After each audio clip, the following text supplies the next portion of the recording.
तो पिलामाने तमने जमती जानी सारिच कि अष्टम क्लास पिलामानंकर वार्षिक परीक्षा पाखे आसूची एठी मु प्रस्तुत करिछि तमनक पई किछि क्वेश्चन जोटा कि हमर साहित्य विषय जो साहित्य अछि तार पई। तो चलंत आ डेरी न करिकि विषय देखिबा। तो मु बहुत सियोरिटी देके कहूछि कि हम समस्त कहूछे कि हां विषय सब आसीबो एग्जाम रे एई क्वेश्चन सब आसीबो बहुत सारा देखुछि हमें वीडियो। तो थरे एई जिंसटा को भी ट्राई कर देखिया पई चेष्टा कर। तो मु भाबुछि कि आपण माननकु तो सियोर एथिरो किछि क्वेश्चन आपण मानकर एग्जाम रे आसीबो। तो डेरी न करिकि चलंतु वीडियो को आरंभ करिबा। तो फास्ट आम जाने कि जमी साहित्य फास्ट अनुच्छेद ही अच्छी। तो ये अनुच्छेद अच्छी आमर जमीक अनुच्छेद तुम निजे निजे सब पढ़ कि देछि कि गोटे मंत्र शब्दर अर्थ है जहाँ मनन करा कौन जहाँ मनर ध्यान द्वारा लब्ध एवं ऋषि मैंने यही सब मंत्र द्रष्टा। तो ये आम समझते जाना कि फास्ट अनुच्छेदटार क्वेश्चन कौन दे। तो फास्ट तुम मान कम है कि अनुच्छेदटा को बहुत भल भाव में बसिकी तुम मैंने पढ़र पढ़ा पर ही जापर कि जमी क्वेश्चन सब तुम मानक कौन कौन सब पचार जमीक आम प्रथम क्वेश्चन अच्छी मंत्र शब्दर अर्थ कौन।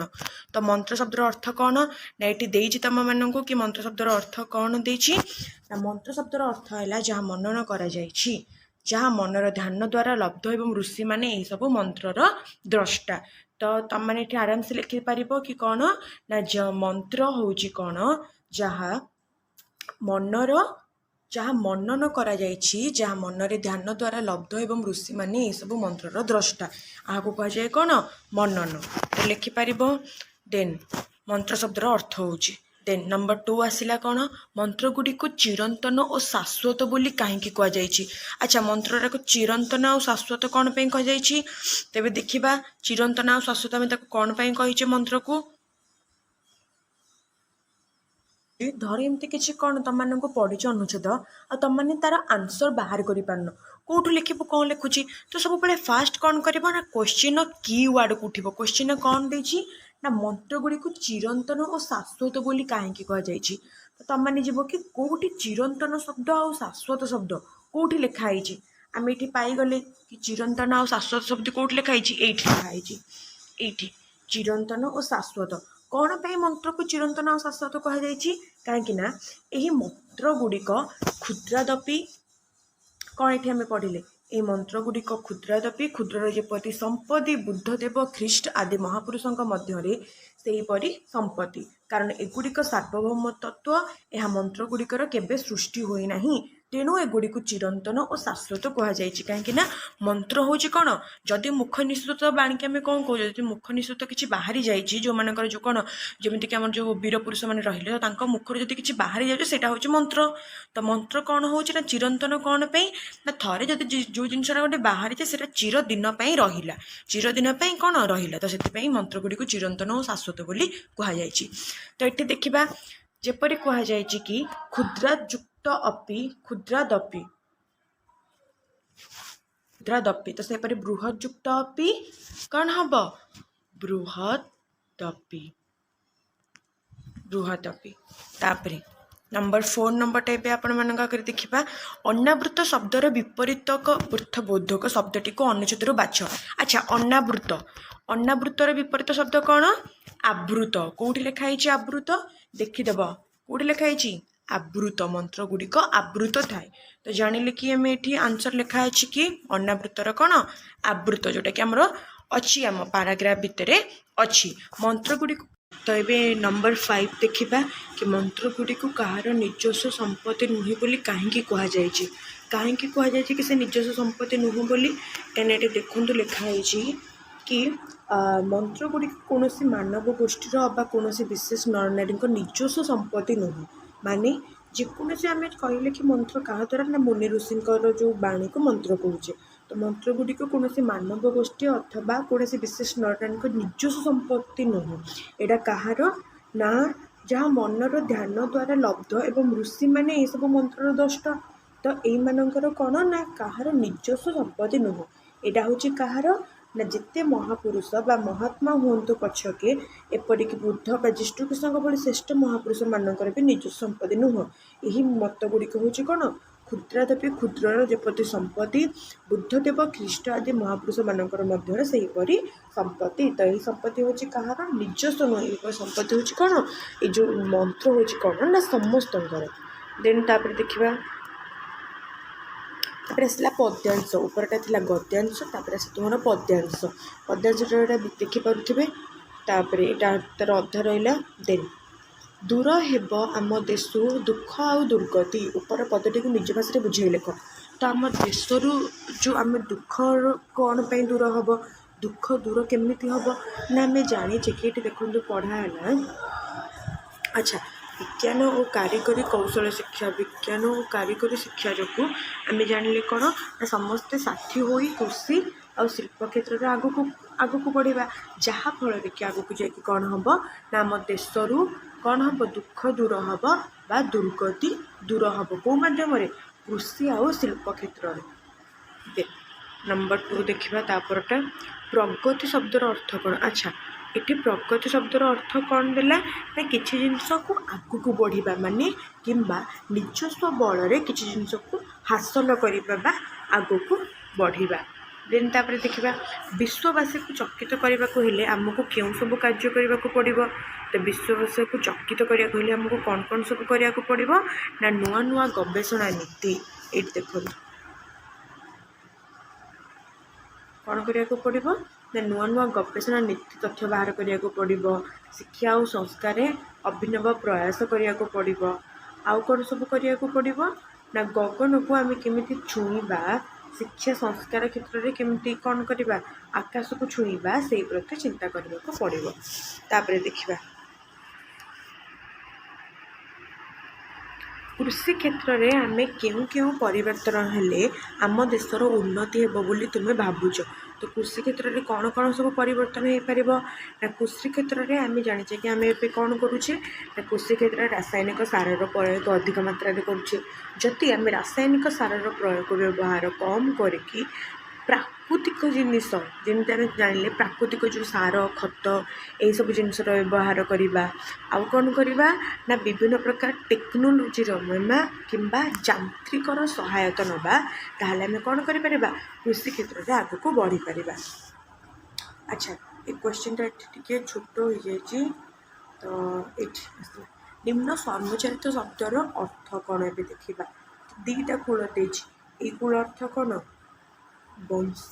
ଏଇ କୂଳ ହେଲା ନଦୀର ତଟ ବା ନଦୀର କୂଳ ଯେଉଁଟାକୁ ଆମେ କହୁଛେ। ତାପରେ ନିଜ ଭାଷାରେ ବୁଝାଇ ଲେଖ। ଦେଖିବ ଦେବତା ହୋଇଲେ ସୁଦ୍ଧା ନଛାଡ଼ଇ ବିଘ୍ନ ବାଧା, ଯେବେ ସାବଧାନ ଗଲେ ଖସଇ ଗୋଡ଼। ତାପରେ ତ ଏଇ ସବୁଟାକୁ ବୁଝେଇକି ଲେଖିବ କି ଏଇଟା କେଉଁ ବିଷୟରୁ ଆସିଛି।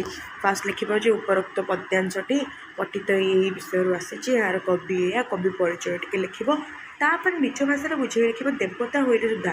ଯଦି ତୁମେ ଧରାପୃଷ୍ଠରେ ଜନ୍ମ ନେଇଛ ତାହେଲେ ତୁମେ ଯାହା ବି ଯେକୌଣସି ଯିଏ ବି ହେଇଥାଉ ନା କାହିଁକି ଦିନେ ନା ଦିନେ ତୁମର କ'ଣ ମୃତ୍ୟୁ ଆସିକି ପହଞ୍ଚିବ। ଦିନେ ନା ଦିନେ ସେଇଥିପାଇଁ ସେ କହିଛି କି ଯେତେ ସାବଧାନ ଗଲେ ମଧ୍ୟ ଖସଇ ଗୋଡ଼। ତ ତୁମେ ଯେତେ ସାବଧାନ ସହିତ ଗଲେ ମଧ୍ୟ ଦିନେ ନା ଦିନେ ଏମିତି ଆସିବ ତୁମେ କ'ଣ ପଡ଼ିବ ନା ଦିନେ ନା ଦିନେ ତୁମେ କଷ୍ଟ ସହିବାକୁ ପଡ଼ିବ। ଆମେ ଜାଣିଛେ ସେ ଭଗବାନ ଧରାପୃଷ୍ଠକୁ ଯଦି ଓହ୍ଲେଇଛନ୍ତି, ମଣିଷ ଜନ୍ମ ନେଇଛନ୍ତି, ତାହେଲେ ବି କ'ଣ ହେବ? ତାଙ୍କୁ ବି ମଧ୍ୟ କ'ଣ ସାବଧାନତାର ସହିତ ଯିବାକୁ ପଡ଼ିବ। ତାପରେ ଦେଖିବା ସରଳ ଭାଷାରେ ବୁଝାଇ ଲେଖ। ନିଜକୁ ବୁଦ୍ଧିମାନ ବୋଲି ମନେ କରୁଥିବା ଛାତ୍ର ପରୀକ୍ଷାରେ ଖରାପ କଲେ ପ୍ରଥମେ ତା'ର ନିଜ ଯୋଗ୍ୟତା ଉପରେ ସନ୍ଦେହ ହୁଏ, ମାତ୍ର ପରୀକ୍ଷା ଦ୍ୱାରା ଛାତ୍ରର ଯୋଗ୍ୟତା ଜଣାପଡ଼େ ନା। ଆଚ୍ଛା, ତ ଫାର୍ଷ୍ଟ ଲେଖିବ କି ସେମିତି ଯେଉଁ କହିଥିଲି ଉପରୋକ୍ତ ଗଦ୍ୟାଂଶଟି, ଏଇଟା ଗଦ୍ୟରୁ ଆସିଛି, ପଠିତ ସାହିତ୍ୟ ବହିରେ ଏଇ ବିଷୟରୁ ଆସିଛି। କବି ପରିଚୟ ଟିକେ ଲେଖିବ। ତାପରେ ବିଷୟଟାକୁ ବୁଝିବ ନା ନିଜକୁ ବୁଦ୍ଧିମାନ ବୋଲି ମନେ କରୁଥିବା ଛାତ୍ର ପରୀକ୍ଷାରେ ଖରାପ କଲେ ପ୍ରଥମେ ତା'ର ନିଜ ଯୋଗ୍ୟତା ଉପରେ ସନ୍ଦେହ ହୁଏ, ମାତ୍ର ପରୀକ୍ଷା ଦ୍ୱାରା ଛାତ୍ରର ଯୋଗ୍ୟତା ଜଣାପଡ଼େ ନା। ତ ଯଦି ଜଣେ ସବୁଯାକ ବହୁତ ବଢ଼ିଆ ପାଠ କରିଯାଇଛି କିନ୍ତୁ ଏମିତି କିଛି ହେଲା କି ପରୀକ୍ଷାରେ ତା'ର ଟିକେ କମ୍ ମାର୍କ ରହିଲା, ତ ସିଏ ସବୁବେଳେ କ'ଣ କରେ ନା ନିଜ ଉପରେ ସନ୍ଦେହ କରେ କି କାଳେ ମୁଁ କ'ଣ ପାଇଁ କମ୍ କଲି, ମୁଁ କିଛି ପଢ଼ାରେ କମି ରଖିଦେଲି। ସେ ଜାଣିଛି କି ପଢ଼ାପଢ଼ି କରିକି ଯାଇଛି, ହେଲେ କ'ଣ ହେବ କେଉଁଠି ଟିକେ କମି ରହିଯାଇଛି। ତ ସେଥିପାଇଁ ସେ କ'ଣ କରିବ ନା ନିଜକୁ ଚିନ୍ତା କରିବ କି କାଳେ ମୁଁ କିଛି କେଉଁଠି ଭୁଲ କରିଦେଇଛି କି। ତାପରେ ନିମ୍ନରେ ଦିଆଯାଇଥିବା ସଂକଳାପଟିକୁ ପଢ଼ି ଏହାର ସାରାଂଶକୁ ନିଜ ଭାଷାରେ ବୁଝାଇକି ଲେଖ। ଚଞ୍ଚଳା ମାଇଲା ତା ମନେ ତ ଜମାରୁ ଅସୁବିଧା ନାହିଁ। କଥା ଆଉ କାମ ଦିଟା ଯାକ ଏକାଥରକେ। ତ କ'ଣ ଦେଇଛି ମହେନ୍ଦ୍ର? ମୁଁ କଥାଟିକୁ ଠିକ୍ ଠଉରେଇ ପାରିଲିନି ଭାଉଜ। ଏଇଟା ଗୋଟେ ଏକାଙ୍କିକାରୁ ଆସିଛି। ତ ଏହାର କ'ଣ ଅର୍ଥ? ତ ତୁମେ ଆରାମସେ ତାକୁ ଲେଖିବ।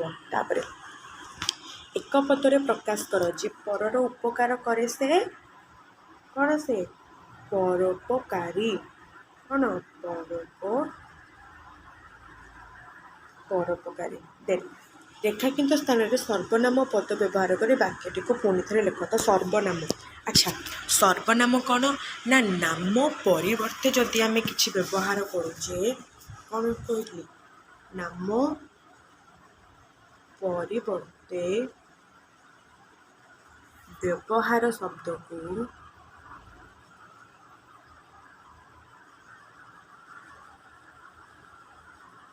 ସର୍ବନାମ କୁହାଯାଏ। କ'ଣ କହିଲି? ନା ନାମ ପରିବର୍ତ୍ତେ ଆମେ ଯେଉଁ ନାମକୁ ବ୍ୟବହାର କରୁଛେ ସେଟା ହେଉଛି ସର୍ବନାମ। ତ ଏଠି ନାମ କ'ଣ? ଏଠି ଦେଇଛି କି ମଧୁ ଜୀବନ ସାରା ସତ କହିଛି, ଏବେ ମଧୁ ତାହା ହିଁ କହିବ। ତ ଗୋଟେ ବାକ୍ୟକୁ ଯଦି ଆମେ ବାରମ୍ବାର ଲେଖୁଛେ ଆଉ ବାରମ୍ବାର ସେଥିରେ ମଧୁ ମଧୁ ଖାଇଲା, ମଧୁ ଏଇଆ କଲା, ମଧୁ ସେୟା କଲା, ତ ବାକ୍ୟଟା କ'ଣ ପଢ଼ିବାକୁ ଭଲ ଲାଗୁନି। ତ ଯଦି ଗୋଟେ ଶବ୍ଦକୁ ବାରମ୍ବାର ବ୍ୟବହାର କରିବା ପରିବର୍ତ୍ତେ ତା ବଦଳରେ ଆମେ କିଛି ଅଲଗା ଶବ୍ଦ ତାକୁ ବୁଝେଇଲା ଭଳିଆ ଶବ୍ଦ ବ୍ୟବହାର କରୁଛେ, ସେଇଟା ହେଉଛି ସର୍ବନାମ। ତ ଏଠି କ'ଣ ଲେଖିବା? ନା ମଧୁ ଜୀବନ ସାରା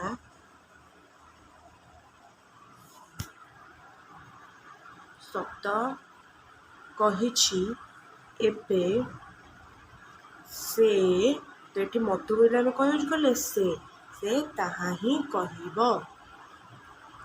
କ'ଣ? ତାହା ହିଁ କହିବ। ଆଚ୍ଛା ବୁଝିଲା? ଏଠି ମଧୁ ଜାଗାରେ ଆମେ କ'ଣ ୟୁଜ୍ କରିବା? ନା ସେ। କ'ଣ ୟୁଜ୍ କରିବା? ସେ। ତାପରେ ଯେଉଁ ଝିଅଟି ନାଚିଲା ସେ ଯଦୁର ଭଉଣୀ। ଏଠାରେ ପ୍ରଧାନ ବାକ୍ୟଟି ଲେଖ। ପ୍ରଧାନ ବାକ୍ୟ କ'ଣ? ନା ବାକ୍ୟରେ ଯେଉଁଟା ପ୍ରଧାନ ଥିବ। ପ୍ରଧାନ ମାନେ କ'ଣ? ବାକ୍ୟରେ ଯେଉଁଟାକୁ ଆମେ ମାନେ ବିଶେଷ ରୂପ ଦେଉଛେ, ବିଶେଷ ସ୍ଥାନ ଦେଉଛେ। ତ ଏଠି କିଏ? ଯେଉଁ ଝିଅଟି ନାଚିଲା, ଯେଉଁ ଝିଅଟା ନାଚିଲା ସେ କାହାର ଭଉଣୀ? ଯଦୁର ଭଉଣୀ। ତ ଏଠି ସେ ଝିଅଟି କିଏ? ଯଦୁର ଭଉଣୀ। ତ ଏଠି ପ୍ରଧାନ ବାକ୍ୟ କିଏ? ନା ଯଦୁର ଭଉଣୀ। ପ୍ରଧାନ ବାକ୍ୟଟି କିଏ? ଯଦୁର ଭଉଣୀ। ତାପରେ ବିଡ଼ାଏ ଘାସ ରେଖାଙ୍କିତ ପଦଟିକି କି ପ୍ରକାର ବିଶେଷଣ? ବିଡ଼ାଏ ଘାସ ଆମେ ଜାଣିଛେ ବିଶେଷଣ ଆମର କେତେ ପ୍ରକାର? 4 ପ୍ରକାର ଅଛି। ତ ଏଇଟା କେଉଁ ପ୍ରକାର ବିଶେଷଣ? ଏଟା ହେଲା ଆମର କେଉଁ ପ୍ରକାର?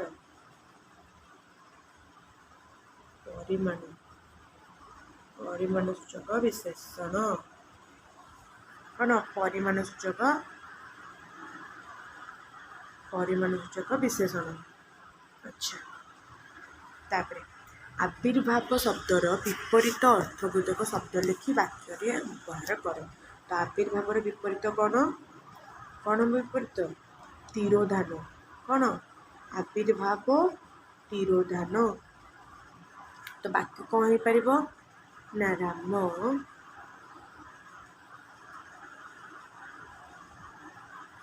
ବିଦ୍ୟାଳୟରେ ତା କାର୍ଯ୍ୟ ସାରି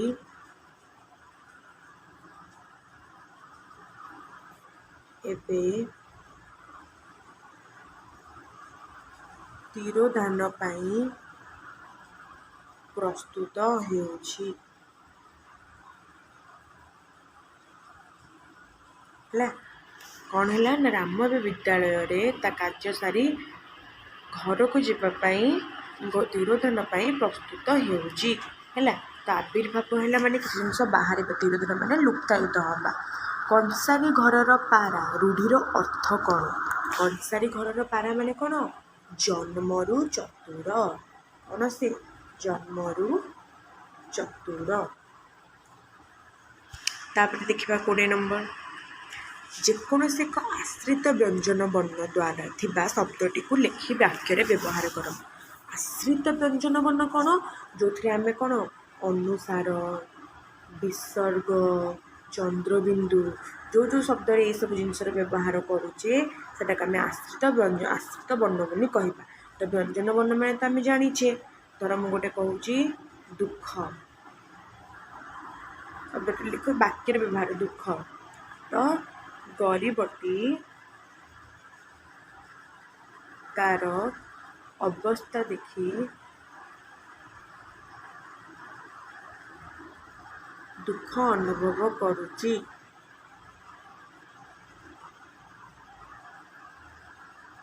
तो सी तार अवस्था को देखिए कौन कर दुख अनुभव करुची। तो आश्रित व्यंजन वर्ण कौन जान आश्रित मान जो अनुसार विसर्ग चंद्रबिंदु यही सब जिन व्यंजन मान तो जाच स्वरवर्ण व्यंजन मान कौन। तापर तू कहलु तू आसिलु नहीं अव्यय पद व्यवहार करी वाक्यटी को आउ थरे लेख। तू कहलु हेले तू ए पर्यंत कौन कलु आसिलु नहीं। कौन पे आसिलुनी? अव्यय पद माने कौन? जमीक आम जान अथच तथापि उप पद यही सब जिनस हूँ कौन अव्यय पद जोटा कि कौन करुच्ची ना दीटा वाक्य मध्य संपर्क स्थापन कला बेले आम अव्यय पद कहवा। तो ये कौन लिखिपर तू कहलु अथच तू आसिलु नहीं। तो तू ये कहलु किंतु तू कौन कलु ना ये आसिलुनी। तो ये अथच है कौन अव्यय पद। तापर सिमिली पाଳରେ जंगल आहा कौन होइछि यह केउं प्रकार वाक्य। तो जो चिन्ह रू देखिकी जानिबो एटा को चिन्ह विस्मय सूचक। कौन विस्मय सूचक। तापर असजड़ा शब्दटी को सजाई अर्थपूर्ण वाक्यटी लेख। सहीबार उच्छ्वसित कोह सुनंदार होइथिला पारसीमा। तो फास्ट नामटा को आम आगू आनी बाहरी सुनंदार उच्छ्वसित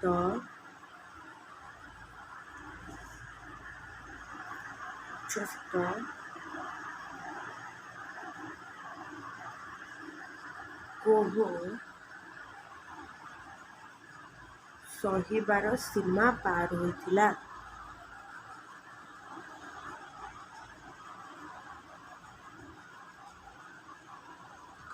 सहीबार सीमा पार होइथिला। तापरे कर बा मोर परी आउ एक वाक्य लेख संयोजक अव्यय पद। कर बा मोर कौन कर बा मोर हो पारू आउ कौन हो पार भल हेउ बा न हेउ। तो कौन लिखिपार भल से कर बा मोर तो कौन लिखिपर खाइबा भल हेउ बा न हेउ तुमे सबू खाइब। कौन खाइबाटा भल हेउ कि न हो तुमे सबू खाइब। आसीगला संयोजक जोटा कि दुईटा शब्द को मिसई थाए। दत्त वाक्यटी को यौगिक और जटिल वाक्य यौगिक माने कौन जाने ओ लगे पारिबा मझिरे एवं लगे पारिबा किंबा लगे पारिबा। हरि भल नाचिबारु सुनाम अर्जन करुछि। हरि भल नाचिब ओ सुनाम अर्जन करिब। तो हरि जदि भल नाचिब ताले से कौन करिब सुनाम अर्जन करिब। तो यौगिक वाक्य। तापर जटिल वाक्य कौन हरि जदि भल नाचे तेबे से सुनाम अर्जन करिब। तो जदि से नाचे ताहले से सुनाम अर्जन करिब। तापरे जो मैंने से दिन बनभोज नथिले से माने दुखित हेले। रेखा किंतु पदटी पुरुष और वचन। अच्छा से माने एरा सब को पुरुष तृतीय पुरुष। कौन तृतीय पुरुष को वचन तृतीय पुरुष को वचन पचार से माने को वचन बहु वचन। कौन बहु वचन तो मुझे कहीदे प्रथम पुरुष आमर किए ମୁଁ ମୁଁ ହେଲା ଆମର ପ୍ରଥମ ପୁରୁଷ ଏକବଚନ। ଆମ୍ଭେ ହେଲା କ'ଣ ପ୍ରଥମ ପୁରୁଷ ବହୁବଚନ। ତୁ ହେଲୁ ଦ୍ୱିତୀୟ ପୁରୁଷ ଏକବଚନ। ତୁମ୍ଭେ ମାନେ ହେଲ ଦ୍ୱିତୀୟ ପୁରୁଷ ବହୁବଚନ। ସେ ହେଲା ତୃତୀୟ ପୁରୁଷ ଏକବଚନ। ସେମାନେ ହେଲେ ତୃତୀୟ ପୁରୁଷ ବହୁବଚନ। ତ ବୁଝିହେଲା, ଏଠି ସେମାନେ ଲାଗିଛି, ତ ସେମାନେ ବୋଲି କ'ଣ ତୃତୀୟ ପୁରୁଷ ବହୁବଚନ। ତାପରେ ଯେଉଁମାନେ ସେଦିନ ବଣଭୋଜିରେ, ଏଇଟା ସରି କହିଲି, ନିମ୍ନଲିଖିତ ପ୍ରସଙ୍ଗ ମଧ୍ୟରୁ 80 ଶବ୍ଦ ମଧ୍ୟରୁ ଯେକୌଣସି ଗୋଟିଏ ବିଷୟରେ ଲେଖ। ଆଚ୍ଛା, ପରିବେଶ ସୁରକ୍ଷା କିମ୍ବା ତୁମ ବିଦ୍ୟାଳୟର ପାଠଗାର ବିଷୟରେ କିଛି ଧାଡ଼ି ଲେଖିବ। ଆରାମସେ ଲେଖିବ ପରିବେଶ ସୁରକ୍ଷା। ପରିବେଶ କ'ଣ? ଆମ ଚତୁଃପାର୍ଶ୍ୱରେ ଯାହା ଘେରି ରହିଛି ତାକୁ ଆମେ ପରିବେଶ କହୁଛେ। ତ ପରିବେଶକୁ ସୁରକ୍ଷା କେମିତି ରଖିବା? ନା ଚାରିଆଡ଼ ଅଳିଆ ଆବର୍ଜନା ନ ପକାଇବା। ଠିକ୍ ରାସ୍ତାରେ କ'ଣ କରିବା? ନା ଆବର୍ଜନାକୁ ଯେଉଁ 3ଟା କୁଣ୍ଡ ବିଷୟରେ ଆମେ ପଢ଼ିଛେ, କ'ଣ ପୁନଃ ଚକ୍ରଣ ଯୋଗ୍ୟ, ପୁନଃ ଚକ୍ରଣ ତ ଆମେ ଯେଉଁ ପଢ଼ିଛେ କି ପୁନଃ ଚକ୍ରଣ ଯୋଗ୍ୟ, ପୁନଃ ଚକ୍ରଣ ଅଯୋଗ୍ୟ, ଏଇସବୁ ଆବର୍ଜନାକୁ ଠିକ୍ କୁଣ୍ଡରେ ପକାଇବା। କଳକାରଖାନାକୁ କ'ଣ କରିବା? ଘରଠାରୁ ଦୂରରେ କରିବା। କଳକାରଖାନାରେ ବହୁତ ବଡ଼ ଚିମ୍ନି ଲଗାଇବା, ଯାହାଫଳରେ କି ଦୂଷିତ ବାୟୁ ସବୁ କ'ଣ ଆକାଶକୁ ଚାଲିଯିବ, ଯାହାଫଳରେ କି ବାୟୁ ପ୍ରଦୂଷଣ କମ୍ ହେବ। ଗଛ ଯେତେ ପାରିବା ସେତେ ପରିମାଣର ଗଛ ଅଧିକ ଲଗାଇବା। ତାପରେ ତୁମ ବିଦ୍ୟାଳୟର ପାଠଗାର ମାନେ କ'ଣ? ସେଟା ଆମେ ଲାଇବ୍ରେରୀ କହୁଛେ। ତ ତୁମ ବିଦ୍ୟାଳୟର ନାମ ଲେଖିବ। ତୁମ ବିଦ୍ୟାଳୟର ପାଠଗାର କଲେ କ'ଣ ହେବ? ନା ପାଠଗାର ଗୋଟେ ହେଲେ ଆମେ ସମସ୍ତେ କ'ଣ ବହୁତ ଭଲ ଭାବରେ ପାଠ ପଢ଼ାପଢ଼ି କରିପାରିବା। ସବୁ ପ୍ରକାରର ବହି ବିଷୟରେ କ'ଣ ଜାଣିପାରିବା। ଏସବୁ ବିଷୟରେ ଲେଖିବା। ଆଉ ତାପରେ କିମ୍ବା ତୁମ ଭଉଣୀର ବିବାହ ଆସନ୍ତା ସପ୍ତାହରେ ଅନୁଷ୍ଠିତ ହେବ। ତୁମେ ସେଥିରେ ଯୋଗ ଦେବାକୁ 2 ଦିନ ଛୁଟି ପାଇ ପ୍ରଧାନ ଶିକ୍ଷକଙ୍କ ନିକଟକୁ ଦରଖାସ୍ତ। ତ କ'ଣ ଫାଷ୍ଟ ଲେଖିଦେବ? ଯେମିତିକି ଜାଣିଲା କ'ଣ ମହୋଦୟ, ନିବେଦନର ସଭିପ୍ରାୟ ଏହିକି ଯେ ଆଚ୍ଛା ସରି। ତାପରେ ଫାଷ୍ଟ କ'ଣ ଲେଖିବ କି ଆସିଲା କ'ଣ ଆମର ଦରଖାସ୍ତ। ଦରଖାସ୍ତରେ କ'ଣ ଲେଖିବ? ନା ଫାଷ୍ଟ ତୁମ ସ୍କୁଲ ନେମ୍ ରହିବ, ଶ୍ରେଣୀ ଶିକ୍ଷକ ଜରିଆରେ ବିଷୟ ରହିବ କି କ'ଣ? ନା ଭଉଣୀର ବିବାହ ନିମନ୍ତେ 2 ଦିନ ଛୁଟି ମଞ୍ଜୁରୀ। ତାପରେ ମହାଶୟ, ନିବେଦନର ଅଭିପ୍ରାୟ ଏହିକି ଯେ ମୁଁ 8ମ କ୍ଲାସ୍ର ଛାତ୍ର କିମ୍ବା ଛାତ୍ରୀ ଅଟେ। ମୋର ନାମ ଏଇଆ। ତ ମୋର ଭଉଣୀର ବିବାହ କାର୍ଯ୍ୟ ପାଇଁ ଏଇ ଦିନ ଅନୁଷ୍ଠିତ ହେବାକୁ ଯାଉଛି। ତ ସେଥିପାଇଁ ଲେଖିବ ଆସନ୍ତା ସପ୍ତାହରେ ଅନୁଷ୍ଠିତ ହେବାକୁ ଚାହୁଁଛି। ତ ମୁଁ ସେଥିପାଇଁ ଏତିକି ଦିନ, ଏଇ ଦିନରୁ ଏଇ ଦିନ ପର୍ଯ୍ୟନ୍ତ ଛୁଟି ନେବାକୁ ଚାହୁଁଛି।